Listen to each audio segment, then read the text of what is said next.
अस्सलाम वालेकुम एवरीवन, कैसे हैं सब लोग। उम्मीद है कि आप लोग खैरियत से होंगे। मैं आपको ये बताना चाह रही थी कि ना पहले भी मैंने एक जो कोर्स आउटलाइन थी ना वो मैंने अपलोड कर दी हुई है यूट्यूब में।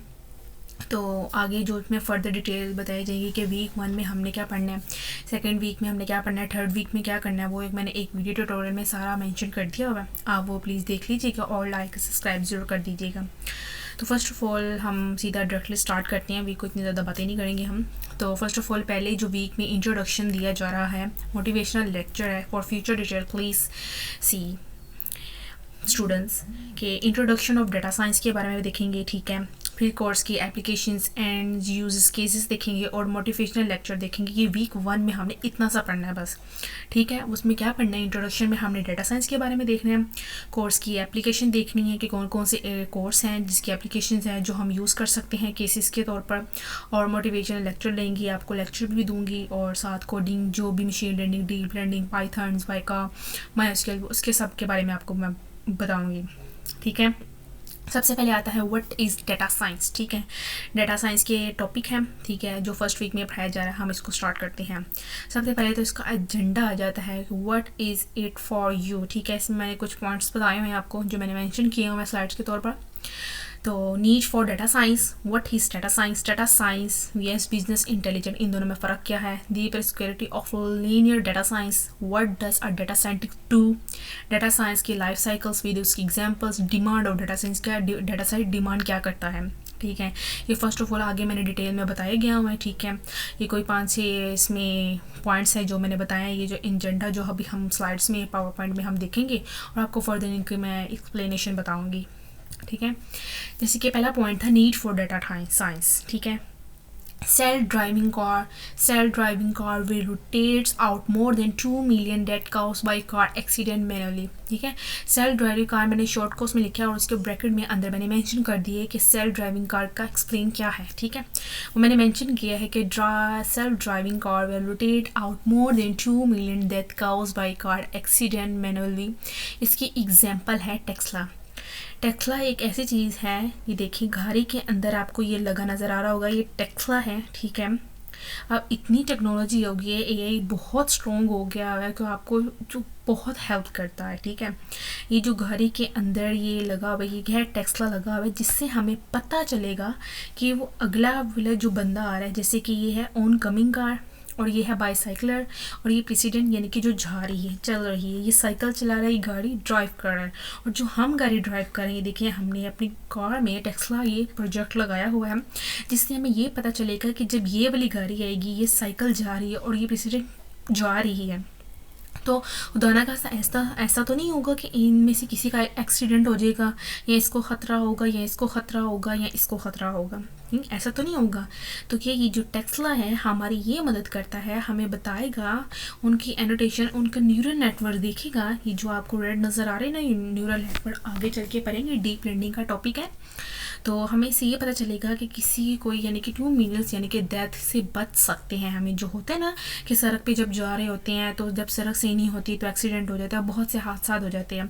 अब टेस्ला एक ऐसी टेक्नोलॉजी आ गई जिससे हमें बहुत मदद मिल सकती है, ठीक है। तो फर्दर ये एक एग्जांपल थी जो मैंने बताया, जो डाटा साइंस बहुत एडवांस है, ठीक है।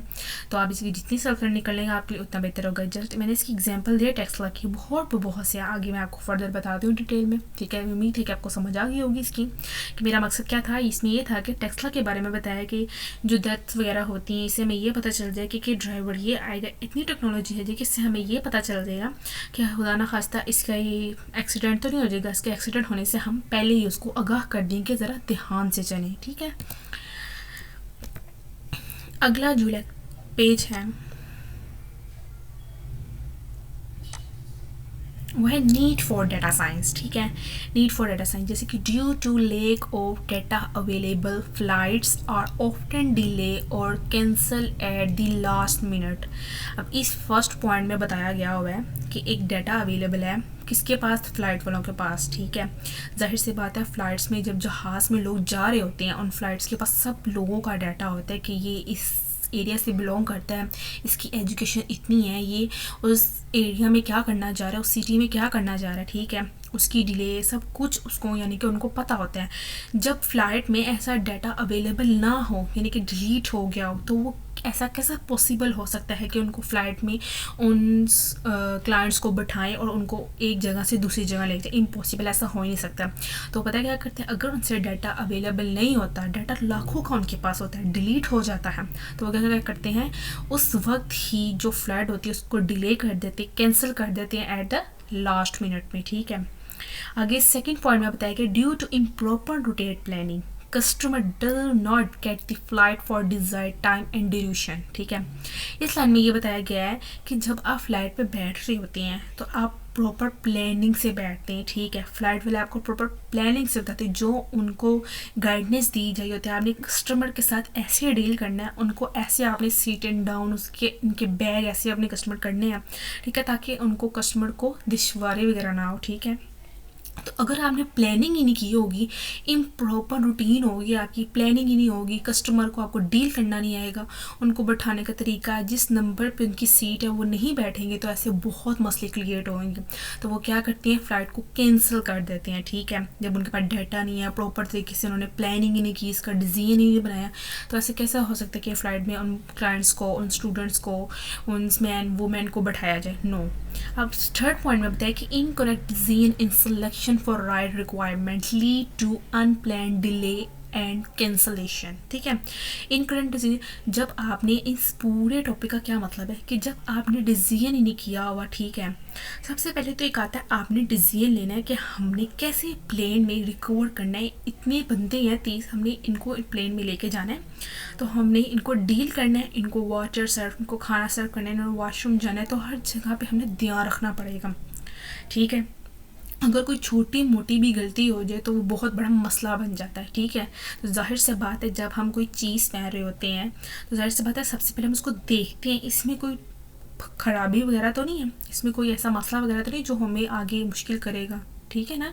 जाहिर सी बात है, कोई भी हम नई चीज़ के एग्जाम्पल ले लेते हैं, तो कोई भी चीज़ हमने पहननी होती है, सबसे पहले हम उसको इस्त्री करते हैं कि ताकि हम अपनी ड्रेसिंग ठीक होनी चाहिए, हमें अपनी वेल ड्रेस लगना चाहिए। हमें जब भी हम लैपटॉप ओपन करते हैं उसको ठीक तरीके से रिफ़्रेश करते हैं ताकि हमें बाद में डिशवारी पेश ना आए, ठीक है। हमने डिज़ाइन फ़र्ज़ करें आपने डाटा लिया हुआ है, ठीक है। अब डाटा आपको इतना ख़राब दिया गया है कि आपसे वो आंसर ही नहीं करा, जब तक आप उसको स्ट्रक्चर नहीं करोगे, उसको क्लीन नहीं करोगे, उसको एनालाइज एक्सप्लोर नहीं करोगे, तब तक आपका जो रॉ डाटा आपको दिया गया वो ठीक नहीं होगा। जब तक आप प्लान उसका डिज़ाइन नहीं लेते, उसका स्ट्रक्चर नहीं बना लेते, तो आप क्या कर देते, कैंसिलेशन कर देते हो। और इसी सूरत में फ़्लाइट वाले भी जो होते हैं वो कैंसिलेशन कर देते, क्योंकि उनकी रिक्वायरमेंट राइट तरीके से सिलेक्शन ही नहीं हो पाती, ना उन्होंने डिज़ाइन किया होता है, जो उनका डिज़ाइन होता है वो इतना ख़राब होता है, और जिसकी वजह से उनको फ़्लाइट जो है डिले करनी पड़ती हैं। लाखों लोगों का डाटा उनके पास होता है, ठीक है, वो डिलीट भी नहीं कर सकते, उसको मैनेज वगैरह करना होता है, ठीक है। जैसे कि आप गूगल तक देख लो, गूगल के पास कितना दुनिया का डाटा, कितने लोगों ने गूगल डाउनलोड की है। ऐसे ही डाटा साइंस, ये एआई कोई इतनी छोटी बड़ी चीज़ नहीं है, बहुत पावरफुल है ये, ठीक है। तो इसी तरह फ़्लाइट्स में भी उनका डाटा होता है, उन्होंने मेंटेन करना होता है। जब वो प्लानिंग डिज़ाइन और के साथ देखेंगे, एनालाइज करेंगे, तभी वो ठीक तरीके से अपने डाटा को मेंटेन कर सकते हैं, ठीक है। वरना तो उनको लास्ट मिनट में कैंसिलेशन, डिले करना ही पड़ेगा। अगला आता है with data science it has become possible to predict such description and alleviated the loss for both airline and passenger। अब जैसे कि पैसेंजर जो होते हैं, ठीक है, जो उन सबके पास डाटा साइंस का पॉसिबल है, डाटा है, फ़्लाइट का सफ़र्स को एक फ़्लाइट का डाटा आपको दिया गया है, इसमें इतने बजे फ़्लाइट बैठनी, इतने बजे वापसी होनी, इतने बजे इन्होंने जाना है, इतने बजे इन्होंने आना है, इन्होंने लैंड करना है, इन्होंने फ्लाई करना है, ठीक है। उन सब का प्रेडिक्ट भी आपके पास पॉसिबल होगा तो आप ठीक तरीके से करोगे। जब आपके पास नहीं होगा तो आपकी जो एयरलाइन है वो लॉस पे चली जाएगी, ठीक है। ये सारा काम किसका होता है, पैसेंजर का होता है कि वो एयरलाइन को देखे ताकि वो प्रेडिक्ट अच्छे तरीके से कर सके, पॉसिबल होता है ये, ठीक है। तो पैसेंजर को ऐसे दुश्वारी ना हो कि जो आ रही है ऐसा वैसा कुछ ना हो, क्योंकि अब जितनी टेक्नोलॉजी आ गई है उनको मेंटेन करने के लिए बहुत आसान तरीके, ऐप्स, कुछ ऐसे डॉक्यूमेंट्स होते हैं जो वो बना लेते हैं, मैनेज कर लेते हैं, बहुत अच्छे तरीके से फ़्लाइट्स आती है और जाती भी है, ठीक है। उसके बाद आता है need of for data science क्या है। अभी नीट ही चल रहा है, हमारा पहला टॉपिक ही चल रहा है, ठीक है। उसके बाद आ जाता है कि better decision making, predictive analyse, pattern discover.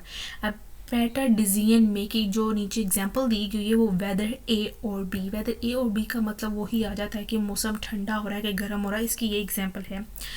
अब मैं आपको इसकी और एग्जांपल देती हूँ। जब आप कोई काम शुरू कर रहे होते हैं उससे पहले आप जब डिसीजन लेंगे तो आप काम शुरू करेंगे, है ना ऐसे ही होगा ना कि आपने एक प्रोजेक्ट, आपको मिस ने रिज़ाइन की है, ठीक है। अब मिस कह रही है आपने प्रोजेक्ट करना है, मिस कहती हैं कि बताएं आपने करना है कि नहीं करना।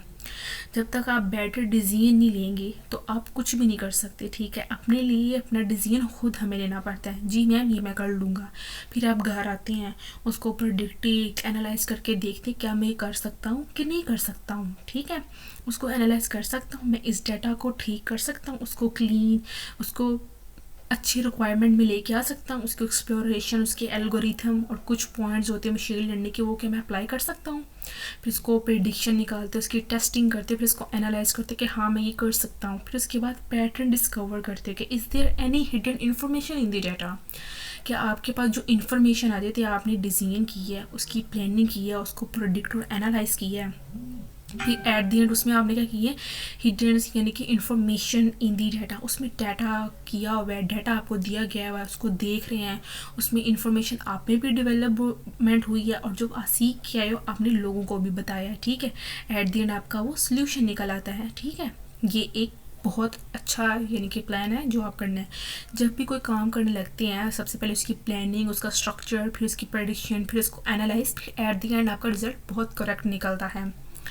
उसके बाद बताया गया हुआ है how to become a data scientistic, कि इसमें कौन कौन से ऐसे पॉइंट्स हैं, कौन कौन से हम इस्तेमाल करते हैं डाटा साइंटिस्ट में, जैसे कि basic math statistic, data visualization, machine learning, data technology, programming skill, जो मोस्टली डाटा साइंस में इस्तेमाल की जाती हैं। मैथ स्टैटिस्टिक ये ऑलमोस्ट ऐसा हो ही नहीं सकता कि कोई ऐसी चीज़ ना हो जो मैथ और स्टैटिस्टिक के बगैर बनी हो, नो इम्पॉसिबल, ठीक है। मैं आपको बात बताते चलूँ कि जो लोग कहते हैं ना कि मैथ ही कितना अच्छा नहीं है, स्टैटिस्टिक कितना अच्छा नहीं है, इस फील्ड में नहीं जाना चाहिए, सिर्फ टीचिंग की जॉब है ये वो, नो भाई ऐसा कोई बात नहीं है। जो भी पीछे बैकग्राउंड में काम कर रहे होते हैं ना, ये सारा मैथमेटिक और स्टैटिस्टिक का काम होता है। अब यह फ़र्ज़ करें कि एक कंपनी है आपकी मार्केट की, ठीक है, आप उसको ऐसे तो टैक्स की मदद से पता थोड़ी लगाओगे कि कंपनी लो में जा रही है कि हाई में जा रही है। जब तक आप उसका ग्राफ नहीं देखोगे कंपनी कितनी हाई जा रही है कितनी लो जा रही है, तो वो आपको पता चलेगा, ठीक है। ये किसकी मदद से पता चलेगा, स्टैटिस्टिक विजुअलाइजेशन से, एनालाइज से पता चलेगा आपको जब उसको एक्सप्लोर कर रहे होगे। अब बेसिक मैथमेटिक क्या होता है, छोटी छोटी मैथमेटिक की चीज़ें होती हैं। जाहिर सी बात है जब मैकेनिक एक बनो उसमें मैथमेटिक का कितना इंक्लूड होता है। अब एक मशीन है, लैपटॉप भी ऐसे तो नहीं टेढ़ा मेरा बन गया, ठीक है, सही उसकी वेट देखी, उसकी लेंथ देखी है, उसके कीबोर्ड्स का इंच देख दू के बेसिक मैथ इस्तेमाल हुआ है ना, उसके 1 इंच के बटन बनाया, थोड़े बड़े हैं, थोड़े चौड़े हैं, थोड़े लंबे हैं, फिर ये इससे बनाना, किससे बनाएंगे हमने, अंदाज़ा से थोड़े, अंदाज़े से अगर बनाएंगे तो टेढ़ी मेरी चीज़ें नहीं बनती इस दुनिया में। तो बेसिक मैथ होना बहुत ज़रूरी है, स्टैटिस्टिक होना बहुत ज़रूरी है। डाटा विजुअलाइजेशन जिसमें आ जाता है एक्सेल में हम डाटा इंसर्ट करते हैं, हम पीवर्ड टेबल्स, चार्ट्स वगैरह हम उसमें बना रहे होते हैं।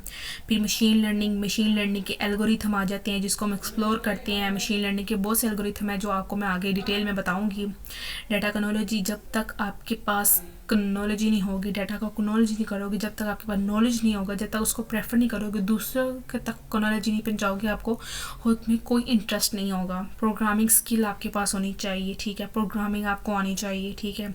जितना जितना आप खुद लर्न करोगे आपको खुद इतना इफेक्ट होगा, देख लेना ज़रूर। अब मैं भी ये वीडियो किस लिए बना रही हूँ, मेरी अपनी भी एक लर्निंग बढ़ रही है, नॉलेज बढ़ रही है, और आपको भी बता रही हूँ कि आपकी मदद हो सके। अगला हमारा है what is data science. Data science क्या है, मैंने पॉइंट्स बताया, मैंने डेफिनेशन नहीं बताई हुई। Asking the right questions and explore the data, कि जब हम एक डाटा देखते हैं उसमें हम क्वेश्चंस करते हैं, नहीं यार ये इसमें ऐसा होगा, नहीं यार इसमें ऐसा होगा, एट दी हम राइट क्वेश्चन निकालते हैं, फिर हम उसको एक्सप्लोर करते हैं डाटा को। फिर सेकेंड है modelling the data using virus algorithm, फिर हम उसमें क्या करते हैं, मॉडल्स अप्लाई करते हैं। हम ये वाला मॉडल iLog का फंक्शन इस्तेमाल करते हैं, हम ये वाले कॉलम को ना ड्रॉप कर देते हैं। फिर हमारा डाटा जो है ना बहुत अच्छे यानी कि यूजिंग में आएगा और हम उसमें एल्गोरिथम अप्लाई कर सकेंगे। फिर हम finally communicating and visualising the results.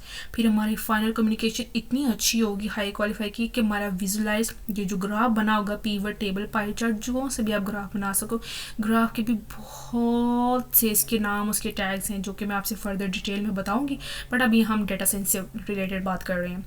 Visualise the result, फिर इसका रिजल्ट इतना अच्छा निकलेगा कि एक्यूरेसी आपकी अच्छी आनी चाहिए। ठीक है, डाटा साइंस किसको कहते हैं कि आपके पास उसके क्वेश्चंस होने चाहिए। जब आप किसी से क्वेश्चन कर रहे हैं, आपको क्वेश्चन कहा गया है, जब उसका राइट क्वेश्चन दोगे, फिर उसको एक्सप्लोर करोगे डाटा को, फिर इसमें मॉडलिंग अप्लाई करोगे, फिर उसमें यूजिंग अच्छी आएगी डाटा की, फिर एल्गोरिथम अप्लाई करोगी, फिर फाइनल एट द एंड आपकी विजुअलाइज इतनी अच्छी होगी, रिजल्ट उसका बहुत बेटर आएगा।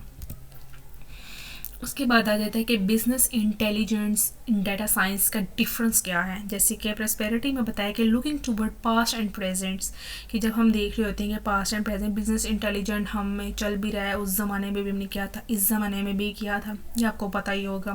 डाटा साइंस में क्या है, लुकिंग टूवर्ड द फ्यूचर, जो वक्त के साथ साथ चलता ही रहता है, देखो देखी। Data type structure, data science में क्या होता है, अनस्ट्रक्चर होता है और स्ट्रक्चर होता है। स्ट्रक्चर जो होता है कि डाटा आपके पास बिल्कुल ठीक आ रहा है। जब आप बिजनेस इंटेलिजेंट में ये होता है जो लिखने का काम, रिपोर्ट बनाने का काम होता है, ठीक है, वो स्ट्रक्चर बिल्कुल ठीक से सेटिस्फाई होता है, बस लोगों को देखना होता है कि ये सही से डॉक्यूमेंटेशन रिपोर्ट बनाई हुई है कि नहीं। डाटा साइंस में क्या होता है कि आपको अनस्ट्रक्चर्ड डाटा दिया जाता है, आपने उसको स्ट्रक्चर फॉर्म में करना होता है। ठीक है, आगे है डिवेलेबल डैशबोर्डिंग रिपोर्ट, ADHOC रिक्वेस्टेड्स। ठीक है, डैशबोर्ड में आप क्या करते हैं, बिजनेस इंटेलिजेंट में रिपोर्ट बनाते हैं हम। ठीक है, फर्दर हम उसकी डिटेल देखते हैं, रिपोर्ट्स बनाने का भी आपको मैं बताऊंगी। रिपोर्ट बनी होती है बिजनेस इंटेलिजेंट में, फिर आगे हम उनको बेस से रिक्वेस्ट करते हैं, फिर एट द एंड हम बिजनेस की तरफ रुजू करते हैं, इंटेलिजेंस हमारे में बढ़ती है। फिर डाटा साइंस में क्या रहता है, statistical, predictive model, hypothesis testing. अब ये तीन इसमें चीज़ें कही गई हुई हैं। स्टैटिस्टिक फर्स्ट ऑफ ऑल इसमें क्या करता है, एनालाइज कर रहा होता है कि अभी ग्राफ से पता चलता है कि कितनी कंपनी हाई पे जा रही, कौन सा कॉलम, कौन सा रो, कौन सा हाई पे जा रहा है, इससे हमें मेंटेन पता चल रही होती है। प्रेडिक्टिव मॉडल में कि जब हम उसका मॉडल देख रहे हैं कि हमारी एनालाइज ठीक आ रही है, तो प्रेडिक्शन भी हमारी फर्स्ट ऑफ ऑल बहुत करेक्ट आएगी, रिजल्ट हमारा बहुत अच्छा निकलेगा। और हाइपोथेसिस हम इसकी टेस्टिंग करके देखेंगे कि इसकी एक्यूरेसी 80 आ रही है कि 90 आ रही है कि 100% आ रही है। 100% होगी तो वेल एंड गुड, बहुत अच्छी एक्यूरेसी आएगी। प्रोसेस में क्या हो जाता है, डिस्क्रिप्टिव स्टैटिस्टिक, यानी कि इसमें वो डिस्क्रिप आ जाता है, स्टैटिक आ जाता है, इसमें भी बिजनेस इंटेलिजेंट में ग्राफ बनाया जाता है, वो कंपनी के रिलेटेड हो जाता है। डेटा साइंस में एक्सप्लोरेटरी आ जाता है। ठीक है, उसको एक्सप्लोर करना है, उसमें एक्सप्लोरेशन करना है। एक्सप्लोरिंग जब तक नहीं करेंगे, उसकी मॉडल अप्लाई नहीं करेंगे, तब तक हमें डाटा नहीं पता चलेगा कि कैसे है। बिजनेस वैल्यू ड्राइव डिसीजन, ठीक है, जब हम बिजनेस कर रहे होते हैं तो हमें एक बहुत अच्छा स्ट्रॉन्ग डिसीजन लेने पड़ता है कि हम कर रहे हैं तो अब हमने इसी को ही करना है। डाटा साइंस में स्ट्रेटेजी प्लानिंग, देखो स्ट्रेटेजी प्लानिंग आपको क्या इसमें मेन चीज़ बताई गई है कि जब तक आप इसको प्लान नहीं करोगे, जब तक उसका डिज़ाइन नहीं करोगे, जब तक स्ट्रक्चर नहीं बनाओगे, उसको एक्सप्लोर नहीं करोगे, तब तक आप कुछ नहीं कर सकते। ठीक है, जब आपकी प्लानिंग अच्छी होगी, फ़र्ज़ करें आपको एक डाटा दिया गया हुआ है, मिस ने आपको डाटा दिया है, इतना ख़राब डाटा दिया, उसको कैसे ठीक करोगे। सबसे पहले इसकी प्लानिंग करोगे, इसमें यही एल्गोरिथम इस्तेमाल होंगे, इसको हम एक्सप्लोर करेंगे, इसमें iLog का फंक्शन लगाएंगे, इस कॉलम को हम ड्रॉप कर देंगे, फिर एट द एंड फर्दर आगे हम इसकी टेस्टिंग, फिर मशीन लर्निंग और डीप लर्निंग के एल्गोरिथम अप्लाई करेंगे, फिर हम कन्फ्यूजन मैटर का इस्तेमाल करेंगे, तो फिर एट द एंड हमारा बहुत अच्छा रिजल्ट आ जाएगा। ठीक है, ये चीज़ होती है जो हमारा बेटर रिजल्ट निकालती है। कुछ क्लासिफिकेशन प्रॉब्लम होती है, कुछ रिग्रेशन प्रॉब्लम होती है जो येस और नो, ट्रू, फॉल्स, 0, 1 बाइनरी की फॉर्म में इस्तेमाल किया जाता है। आप फ़र्ज़ करें कि आपको एक डाटा दिया है जिसमें 1 -2 1 दिया गया होगा, आपने क्या करना है, जो -2 वाली वैल्यू उनको ड्रॉप करना है। कैसे करेंगे ये फर्दर आगे मैं आपको बताऊंगी कोडिंग करके, फर्स्ट ऑफ ऑल सब आपको बताऊंगी। आगे इसकी आ जाती है रिक्वेस्ट इसकी डेटा साइंस में कौन कौन सी जो मोस्टली इस्तेमाल होती है। जैसे कि मैंने आपको पहले भी कहा, स्टैट मैथमेटिक हर लिहाज में हर चीज़ में इस्तेमाल किया जाता है। ऐसा हो ही नहीं सकता कि हर किसी में इस्तेमाल ना किया जाए। पहले आ जाती है स्टैटिस्टिक, जिसमें इन्फिनेंशियल स्टैटिस्टिक, जो इन्फिनेंशियल प्रॉब्लम होती हैं, जो हमें पता चल रहा है कि हमारी कंपनी लॉस में जा रही है, हाई में जा रही है। डिस्क्रिप्टिव स्टैटिस्टिक, उसका हम डिस्क्रिप्टिव देखते हैं कि हमारी स्टैटिस्टिक की क्या है, ठीक है, उसको टैबलर फॉर्म में हम देखते हैं। पावर बीआई में ये बहुत से इसमें बताए गए जो हम ऐप्स हैं जिसकी मदद से हम देख सकते हैं कि हमारा कंपनी इतनी जा रही है। ग्राफ मुख्तलिफ डिज़ाइन वाले बनाते हैं। मैथमेटिक्स में लीनियर अलजेब्रा और कैलकुलस, लीनियर अलजेब्रा का भी इस्तेमाल किया जाता है, कैलकुलस प्लस मल्टीप्लाई डिस्क्रिप्शन सब कुछ इस्तेमाल किए जाते हैं। प्रोग्रामिंग स्किल आ जाती है, प्रोग्रामिंग टेक्नोलॉजी, जिसमें एक्सेल, पाइथन और एसक्यूएल। एक्सेल वो होता है जिसमें हम डेटा इंसर्ट करते हैं, पिवट टेबल जिसमें डेटा विजुअलाइजेशन करते हैं। और फर्ज करें आपको एक्सेल वाले बंदे ने कहा है कि आपने इसको डाटा दिया गया, आपने इसकी ग्राफ बना कर दिखानी, जो जो से उसने ग्राफ के नाम बताया आपने वो बनाने हैं, आपने इसको मेंटेन करना है। पाइथन में होती है कोडिंग, जो हम जुपिटर और पाइचार्म विजुअल कोड्स के थ्रू करते हैं कोडिंग्स, जिसमें भी मैथ और स्टैटिस्टिक्स बिल्कुल इस्तेमाल किया जाता है। और लैंग्वेज है आर स्टूडियो पे भी, इस पे भी पाइथन और एसक्यूएल मोस्टली ये सेम है। एसक्यूएल में क्या होता है, हम क्रिएट डेटाबेस करते हैं, ठीक है, जिसमें ऑल्ट करना है, हमने डिलीट करना है, एक डेटाबेस बनाया जाता है, ठीक है। जैसे कि एसक्यूएल में ये होता है कि एक एग्ज़ाम होता है, उसमें आपने ना एक टेबल क्रिएट करना होता है, फिर प्राइमरी की फोरग्राउंड की सेट करनी होती है। या आपने याद होगा कि आपने इंटर में कंप्यूटर साइंस में पढ़ा होगा कि आपने प्राइमरी की सेट करनी है और फोरग्राउंड की सेट के वक्त हमने प्रैक्टिकल नहीं किया था, वो हमने C++ की थी, पर आगे फर्दर हम इसको पढ़ेंगे, फिर आपको पता चलेगा ये क्या है। बहुत मज़े की चीज़ है सारे। आगे आ जाता है tool used in data science, बार बार वही रिपीट हो रहे हैं, स्टैटिस्टिक, पाइथन, मशीन लर्निंग और प्रोग्रामिंग लैंग्वेज। टूल मोस्टली बहुत ज़्यादा इस्तेमाल होते हैं, ठीक है। फिर उसके बाद है कि what does a data scientist do, real world raw data process and analyse meaningful data useful insight. आपको दुनिया में यानी कि रियल वर्ल्ड में आपको एक फ़र्ज़ करें रॉ डाटा दिया गया है, ठीक है। ये सारे पॉइंट को मैं बड़ी बड़ी क्लियर करूँगी, साथ साथ क्लियर करूँगी। एक रियल वर्ल्ड में आपको रॉ डाटा दिया गया है, तो अब आपने क्या करना है, उस रॉ डाटा को आपने बिल्कुल ठीक तरीके से करना है, उसको प्रोसेस करना है, उसको एनालाइज करना है, उसको मीनिंगफुल डाटा में करना है और यूज़फुल इंसाइट करके उसका एट द एंड रिजल्ट लेके आना है आपने, ठीक है। तो क्या करती हो, आपको ख़राब डेटा दिया गया, आप कह रहे कि मैं बड़ा परेशान हो गई, ये ना परेशान होने के बाद आप इसका डिज़ाइन, इसकी प्लानिंग करोगे कि मैं इसमें ये एल्गोरिथम अप्लाई करूँगा तो इसका रिज़ल्ट ये निकलेगा, मैं इसमें ये एल्गोरिथम अप्लाई करूँगा इसका रिज़ल्ट ये निकलेगा। जो से भी दोनों बेस्ट होंगे वो आपके लिए ज़्यादा प्रेफर होगा। डाटा लोगे, उसको क्लीन करोगे, उसको अच्छी तरह क्लीन करोगे, जो कॉलम ड्रॉप करने वाले उनको ड्रॉप करोगे, ठीक है, जो बाइनरी उनको यूनिक रख के आप आगे फर्दर रखोगे, ठीक है। आई लॉग का फंक्शन निकाल के ड्रॉप कर दोगे, ठीक है, ड्रॉप करके आप लोग कर सकते हो। फिर उसको प्रोसेस करोगे, फिर इसमें एक्सप्लोर करोगे, फिर उसको एनालाइज करोगे, एनालाइज में ग्राफ बना के आप उसको एनालाइज कर रहे हो। फिर meaningful data, meaningful arranging data में हो जाएगा। फिर यूजफुल इंसाइट मशीन लर्निंग के एल्गोरिथम अप्लाई करोगे, एंड द एंड आपका रिजल्ट निकल आएगा। डाटा को इस तरीके से रिप्रेजेंट करते हैं, ठीक है। आगे must know machine learning algorithm. Machine learning के एल्गोरिथम जो मोस्टली इस्तेमाल किए जाते हैं, the most basic and important techniques that you should know as a data scientist are regression, clustering, decision tree, naive Bayes, ठीक है। मोस्ट इस्तेमाल किए जाते हैं। रिग्रेशन की बहुत टाइप्स हैं, सिंपल, मल्टीपल रिग्रेशन। क्लस्टरिंग में क्या आ जाता है, के मीन्स आ जाता है, के क्लस्टरिंग, डिसीजन ट्री, नेवी बाइस, इसमें आगे भी और बहुत KNN आ जाता है, नेवी बाइस आ जाता है, गार्डियंस आ जाता है, बूस्टिंग आ जाता है, बहुत से आगे इसकी एल्गोरिथम है जो आगे अप्लाई करके आपको मैं बताऊंगी। इसमें प्रेडिक्शन भी करेंगे, हमने टेस्टिंग भी करेंगे, हम चेक करेंगे इसको, फिर आगे फर्दर हमारा बहुत अच्छा रिजल्ट निकलेगा। आगे आ जाती है डेटा साइंस लाइफ साइकिल के business problem understanding, data collection, data cleaning and interpretations, exploratory data analyse, feature engineering, machine learning, model evaluation, data visualisation.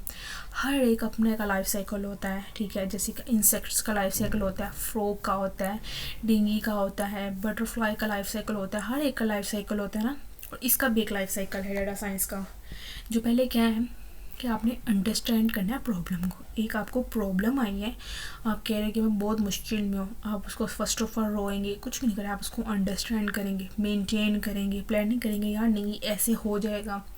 फिर उसकी क्या करेंगे, कलेक्शन करेंगे, फिर उसको आप क्लीन करेंगे अच्छे तरीके से, फिर उसको आप एक्सप्लोर करेंगे, फिर उसमें डाटा एनालाइजिंग करेंगे, फिर फीचर इंजीनियरिंग लगाएंगे, जैसे कि ट्रेन टेस्टिंग करनी है हमने, फिर हम मशीन लर्निंग के एल्गोरिथम जो कि मैंने आपको पीछे बताया, नेवी बायोरिग्रेशन क्लस्टरिंग के मीन्स KNN, ये हम अप्लाई करेंगे। फिर हम मॉडल एवेल्युएशन करेंगे, जो कन्फ्यूजन मैट्रिक प्रिसीजन रिकॉल की मदद से हम एक्यूरेसी देखेंगे और उसमें ग्राफ की रिप्रेजेंट करेंगे, आईलॉग का फंक्शन लगाएंगे, उसमें जो क्वालिटाइज वो हम फिनिश करेंगे। फिर डाटा विजुअलाइजेशन आ जाती है, ये पिवट टेबल सब कुछ इसमें आ जाता है। ये क्या डाटा का लाइफ साइकिल है, इसको देख के आप डाटा साइंस की लाइफ साइकिल्स को मेंटेन कर सकते हैं, डाटा को मेंटेन कर सकते हैं। आगे आ जाता है कि डाटा साइंस की डिमांड्स क्या हैं। तो industry with high demand of data science, जो मोस्टली दुनिया में इंडस्ट्री में हाई डिमांड्स की जाती हैं, टेक्नोलॉजी बहुत ज़्यादा है, आप खुद देख सकते हैं, मार्केटिंग बहुत ज़्यादा है, फिनांस जो के मार्केटिंग में ही आ जाता है, ई-कॉमर्स वगैरह, हेल्थ केयर, ठीक है, और गेमिंग।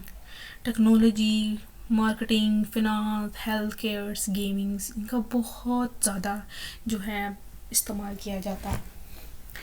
मार्केटिंग का भी इस्तेमाल किया। आप देखिए मार्केटिंग में अब आप कंपनी आपकी लॉस में जा रही है, हाई में जा रही है, किससे पता चलेगा, ग्राफ से पता चलेगा कि ये कंपनी आपकी लो में जा रही है। आपको एक डाटा दे दिया मार्केट ने क्या, मुझे देख के बताओ कि लॉस में जा रही है कि हाई में जा रही है। तो आप क्या करेंगे, सबसे पहले उसकी प्री प्रोसेसिंग करेंगे, उसका ठीक तरीके से मेंटेन करेंगे। अगर आपको पता लग रहा है कि ख़राब डाटा, उसको पहले ठीक करेंगे, फिर उसको एक्सप्लोर करेंगे, एनालाइज करेंगे, फिर एट द एंड आप ग्राफ बना के देख सकते हैं कि हाँ ये हाई पे जा रही है, ये लो पे जा रही है, ठीक है। फिनांस जो ई-कॉमर्स का आ जाता है, अमेज़ोन वगैरह इसमें हो गया, वो जो जॉब करना चाहते हैं उसका भी बैकएंड में बहुत काम होता है। और हेल्थ केयर्स के बारे में जैसे कि आप देख रहे हैं कि दुनिया में बहुत से हादसे वगैरह भी होते हैं। तो जैसे कि हादसों के पहले मैं आपको बताया है पीछे, टेस्ला जो टेक्नोलॉजी आ गई, गेमिंग, बहुत ऐप आ गई गेमिंग की, जो गेमिंग आप खुद डेवलप कर सकते हो, ठीक है, बना सकती हो। बहुत शौक है लोगों को गेमिंग में, जो ज़्यादातर डिमांड्स करते हैं, ठीक है। ये आज का हमारा टॉपिक था। मेरी ज़्यादा से ज़्यादा स्लाइड्स 15 होती हैं, इससे ज़्यादा नहीं होती मेरी 15, या भी हाँ कोई बहुत बड़ा टॉपिक हो जाए तो वो ज़्यादा हो जाती है। ये फर्स्ट वीक का आपको मैंने पहला टॉपिक मैंने मेंशन कर दिया है। आपको मैं उम्मीद है कि आपको बहुत अच्छी तरीके से समझ आई होगी। कोई भी प्रॉब्लम हो आप मुझे कमेंट करके पूछ सकते हैं। प्लीज़ इसको लाइक और सब्सक्राइब, इसको शेयर ज़रूर कीजिएगा अपने दोस्तों के साथ, जितनी हेल्प हो सकेगी मैं आपकी हेल्प करूँगी, ठीक है। तो मेरी दुआ यही है कि आप सब लोग कामयाब हो, दवाओं में याद रखना। तो ऐसे ही फर्दर मैं रोज़ वीडियो अपलोड करती रहूँगी, आपकी हेल्प वगैरह करती रहूँगी। शुक्रिया, अल्लाह हाफिज़।